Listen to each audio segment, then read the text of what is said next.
Ina maana ukishaenda kwenye geto la mshikaji unakubaliana na kila kitu ambacho yeye atakifanya kwako.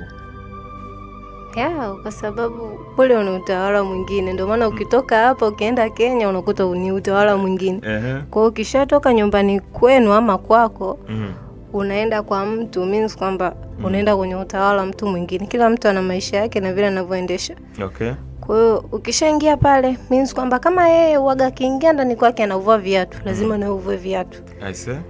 Kama akiwa anaingia ndani kwake lazima yapige hatua moja ndo aruke afike, lazima na utapiga hatua moja uruke. Pita tunafika. Hivyo. Lazima upige hatua moja uruke.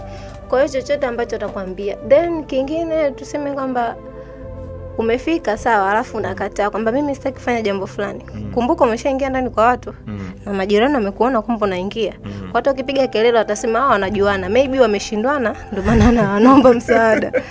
Kwa hiyo hapo unajua wadada wengine anaamua bora anyamaze mambo yaishe kuliko kuleta aibu, lakini kwa hiyo analiwa kimya kimya. Kwa sasa na ile akili ya kwamba ukishaingia kwenye geto la mwanaume na maana umekubaliana na matokeo. Kwani mwanamke hawezi akaenda geto kwa mwanaume bila kuwa na akili ya kufanya mapenzi au bila kufanya mapenzi? Tunakuja hapo. Ukiingia umekubaliana na yeye anachokisema. Hapana. Sasa ngoja nikwambie. Unaweza ukaenda kwa mkaka.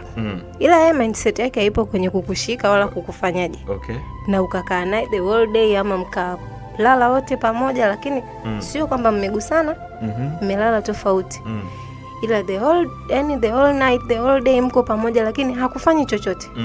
Hiyo ni mindset yake ambayo yeye amejiwekea kwamba fulani akija sitomgusa. Okay. Ila kuna mwingine anasema na waitu, I need this girl for any means, namuhitaji, yani namtaka. Kwa hiyo akija I will show her.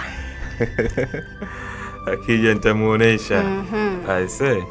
Kwa hiyo na mtu, na kwa kikawaida mtu akiwa anakuapproach, hujamwambia yes. Ukimwambia yes, ina maana umekubaliana na matokeo kwamba anaweza akataka tendo na ukampatia bila shida. Mtu anaweza kukutongoza. Sawa, na umemkubalia kwamba sawa nimekubali.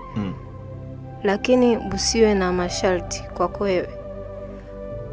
Yes. Lakini kuna mwingine anakuambia ndio nimekubali, lakini katika mahusiano yetu mimi nataka 1, 2, 3. Hivyo. Kwa hiyo mtu hawezi akawa na mahusiano na mtu. Yaani mimi nimepoteza muda ya kuapproach huko maneno kibao nini.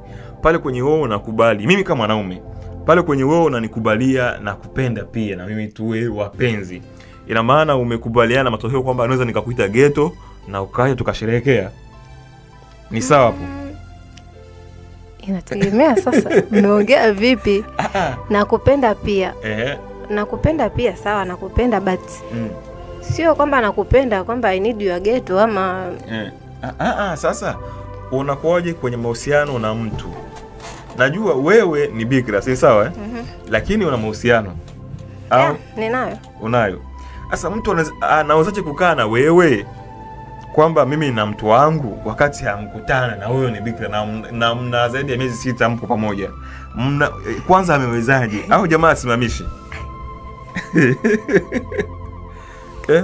Yaani pale kwenye wewe ulimwambia nakupenda pia tuwe wapenzi, ina maana umekubaliana na atakachokitaka.